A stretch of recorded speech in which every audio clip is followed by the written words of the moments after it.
Welcome to our channel. इस video में हम कक्षा 7वीं विषय विज्ञान के अध्याय 8 ऊष्मा का संचरण के प्रश्नों के उत्तर करेंगे। इस वीडियो को सुनने मात्र से ही आपको सारे प्रश्नों के उत्तर याद हो जाएंगे। तो अगर आपने हमारे चैनल को अभी तक सब्सक्राइब नहीं किया है तो जल्दी से सब्सक्राइब कर लीजिए और इस वीडियो को लाइक कर अपने फ्रेंड्स को जरूर शेयर करें। तो चलिए शुरू करते हैं।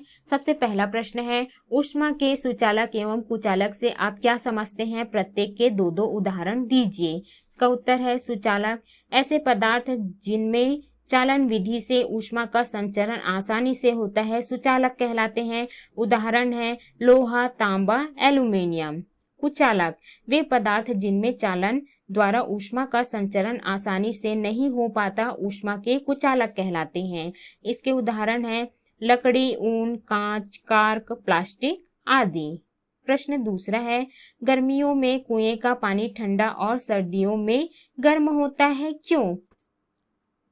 उत्तर है, गर्मी के दिनों में कुएं में सतह की पानी वाष्पित होती रहती है तथा इसके लिए वह ताप जल से ही लेता है, अतः गर्मियों का पानी ठंडा होता है, परंतु सर्दियों में कुएं के पानी को वाष्पित होने के लिए आवश्यक ताप वातावरण से लेता है, जिससे कुएं का पानी गर्म रहता है। अगला है प्रश्न तीसरा, ठंडी रात में आपको कंबल कैसे गर्म रखता है जबकि वह ऊष्मा का स्रोत नहीं है? इसका उत्तर है, कंबल की ऊन और उसकी रेशों के बीच जमी हुई वायु दोनों ही ऊष्मा के कुचालक होने के कारण शरीर की ऊष्मा को बाहर नहीं निकलने देते, इसलिए ठंडी रात में हमें कंबल से गर्माहट महसूस होती है।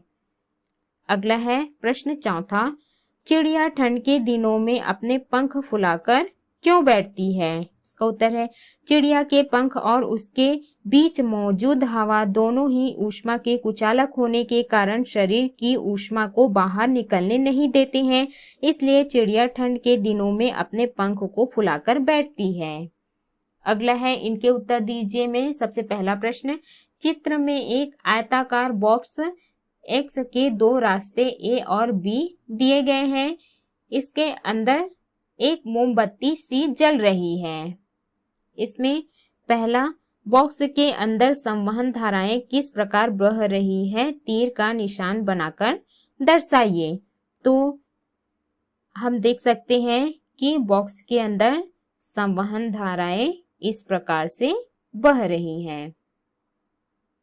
दूसरा है, यदि रास्ता बी बंद कर दिया जाए तो क्या होगा? इसका उत्तर है, यदि रास्ता बी बंद कर दिया जाए तो मोमबत्ती सी को जलने के लिए आवश्यक ऑक्सीजन रास्ते ए के आधे भाग से अंदर आएगा तथा आधे भाग से धुआं बाहर निकलेगा।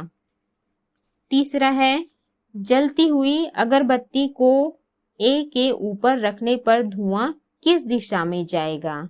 इसका उत्तर है, जलती हुई मोमबत्ती ए के ऊपर रखने पर धुआं रास्ते ए के सीधे ऊपर लंबवत की दिशा में उठेगा। अगला है प्रश्न दूसरा, जिन कारखानों में कोयला जलाया जाता है वहां चिमनियों को ऊंचा बनाया जाता है, क्यों?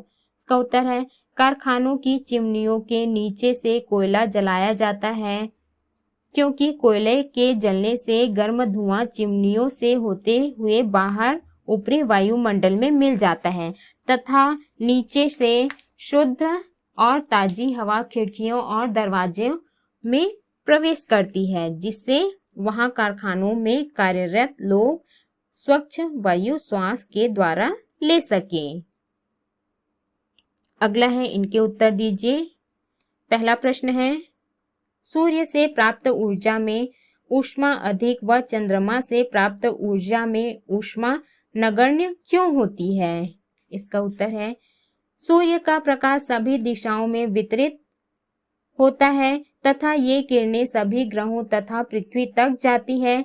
चंद्रमा पृथ्वी की अपेक्षा सूर्य से अधिक दूरी पर है तथा इसका अपना कोई प्रकाश नहीं होता, इसलिए सूर्य का प्रकाश गर्म तथा चंद्रमा का प्रकाश ठंडा रहता है। प्रश्न दूसरा है, गर्मियों में लोग सफेद कपड़े पहनना पसंद करते हैं, क्यों? इसका उत्तर है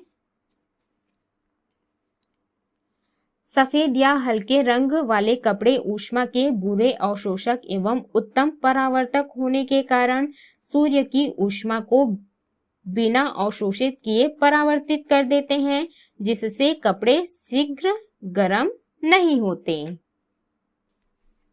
अगला है प्रश्न तीसरा, थर्मस फ्लास्क के संदर्भ में उत्तर दीजिए। पहला है, कांच की दोहरे दीवार वाली बोतल में से हवा निकाल ली जाती है, क्यों? इसका उत्तर है, कांच की दोहरे दीवार वाली बोतल में से हवा निकाल देने से वह स्थान निर्वात हो जाता है। निर्वात होने से ऊष्मा का स्थानांतरण चालन एवं संवहन विधियों द्वारा नहीं हो पाता। निर्वात ऊष्मा का कुचालक होता है। इससे बाहर की ऊष्मा का प्रभाव फ्लास्क में रखी वस्तु पर नहीं हो पाता है। दूसरा है, कांच की दोहरी दीवार वाली बोतल में आमने सामने के कांच की सतहों पर पॉलिश कर दी जाती है, क्यों? इसका उत्तर है, पॉलिश की हुई सतह ऊष्मा विकिरणों की अच्छी परावर्तक होती है, अतः अंदर की ऊष्मा अंदर और बाहर की ऊष्मा बाहर में ही रह जाती है, जिसके कारण से कांच की दोहरी दीवार वाली बोतल में आमने सामने के कांच की सतहों पर पॉलिश कर दी जाती है। अगला है अभ्यास के प्रश्नों के उत्तर। प्रश्न पहला है, सही विकल्प चुनकर लिखिए।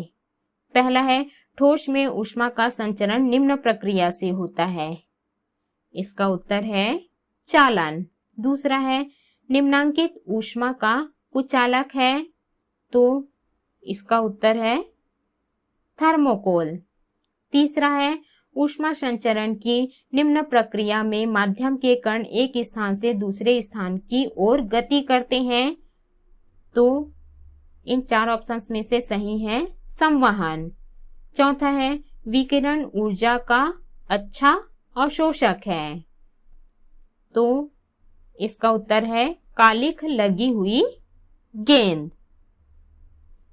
प्रश्न दूसरा है, रिक्त स्थानों की पूर्ति कीजिए। क है, ऊष्मा संचरण की, यह खाली स्थान में आ जाएगा चालन। चालन प्रक्रिया सबसे तीव्र गति से होती है। ख है, थर्मस फ्लास्क के दोहरी दीवारों के बीच निर्वात होता है। ग है, विकिरण ऊर्जा के अच्छे उत्सर्जक अच्छे अवशोषक होते हैं। घ है, काला रंग ऊष्मा का सबसे अच्छा अवशोषक है। अंग है, थर्मस फ्लास्क में कांच के दोहरे दीवार की बोतल के आमने सामने की भीतरी सतहों को चमकीला करने से यहाँ पर खाली स्थान में आ जाएगा विकिरण प्रक्रिया द्वारा ऊष्मा की हानि नहीं होती। अगला है प्रश्न तीसरा, इन प्रश्नों के उत्तर दीजिए। प्रश्न पहला, ऊष्मा संचरण की विधियों के नाम लिखिए। इसका उत्तर है, ऊष्मा का संचरण पदार्थ की अवस्था पर निर्भर करता है और यह 3 विधियों द्वारा होता है। पहला चालन, दूसरा संवहन, तीसरा विकिरण। प्रश्न दूसरा है, चालन द्वारा ऊष्मा संचरण के लिए 2 आवश्यक शर्तें लिखिए। इसका उत्तर है, चालन द्वारा ऊष्मा संचरण के लिए 2 आवश्यक शर्तें निम्नलिखित हैं। पहला, दोनों वस्तुएं एक दूसरे के संपर्क में हो। दूसरा, उनके ताप भिन्न हो। प्रश्न तीसरा है, ऊष्मा के सुचालक किसे कहते हैं? कोई 2 उदाहरण दीजिए। इसका उत्तर है, ऐसे पदार्थ जिनमें चालन विधि से ऊष्मा का संचरण आसानी से होता है सुचालक कहलाते हैं। उदाहरण है लोहा, चांदी, तांबा। प्रश्न चौथा है, संवहन धाराओं को समझाइए। इसका उत्तर है, द्रव या गैस को गर्म करने पर निचले भाग का द्रव या गैस ऊपर की ओर तथा ऊपरी भाग का द्रव या गैस नीचे की ओर धाराओं के रूप में चलने लगते हैं। गर्म होते समय द्रव या गैसों के चलने वाली इन धाराओं को संवहन धाराएं कहते हैं। अगला है प्रश्न 5वां, संवहन द्वारा ठोस को गर्म नहीं किया जा सकता, क्यों? इसका उत्तर है, ऊष्मा संचरण की संवहन प्रक्रिया में माध्यम के कण एक स्थान से दूसरे स्थान की ओर गति के फलस्वरूप ऊष्मा का स्थानांतरण होता है, जबकि ठोस के अणुओं में गति संभव नहीं है। अतः संवहन प्रक्रिया से ठोस को गर्म नहीं किया जा सकता है। प्रश्न 6वां है, किसी गर्म वस्तु से ऊष्मा का उत्सर्जन किन बातों पर निर्भर करता है? इसका उत्तर है सभी गर्म वस्तुएं जैसे ठोस, द्रव या गैस से ऊष्मा का उत्सर्जन निम्न 2 बातों पर निर्भर करता है। पहला, वस्तु के ताप पर, दूसरा वस्तु का रंग या उसकी सतह की प्रकृति, खुरदुरा या चमकदार। प्रश्न 7वां है, मरुस्थलीय प्रदेश दिन में बहुत अधिक गर्म और रात में ठंडे होते हैं, क्यों? इसका उत्तर है मरुस्थलीय प्रदेश में दिन के समय रेत सूर्य की विकिरण ऊष्मा को अवशोषित करती है, जिससे वहां दिन के समय अधिक गर्मी लगती है, जबकि रात होते ही वह अवशोषित ऊष्मा को वायुमंडल में उत्सर्जित करती है, जिससे रात ठंडी हो जाती है। अतः मरुस्थलीय प्रदेश में दिन बहुत गर्म और रात में ठंडे होते हैं।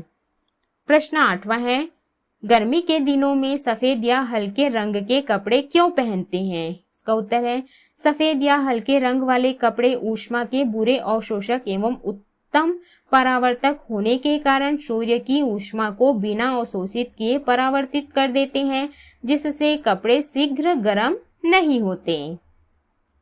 प्रश्न 9वां है, सोलर कुकर की भीतरी सतह को काला क्यों कर दिया जाता है? इसका उत्तर है सोलर कुकर की भीतरी सतह को काला इसलिए किया जाता है क्योंकि वह ऊष्मा विकिरण का अधिक अवशोषण कर सके तथा शीघ्र गर्म हो सके। काले अथवा गहरे रंग ऊष्मा के उत्तम अवशोषक एवं बुरे परावर्तक होते हैं। तो इस प्रकार से हमने सभी प्रश्नों के उत्तर किए। इस वीडियो को सुनने मात्र से ही आपको सारे प्रश्नों के उत्तर याद हो जाएंगे।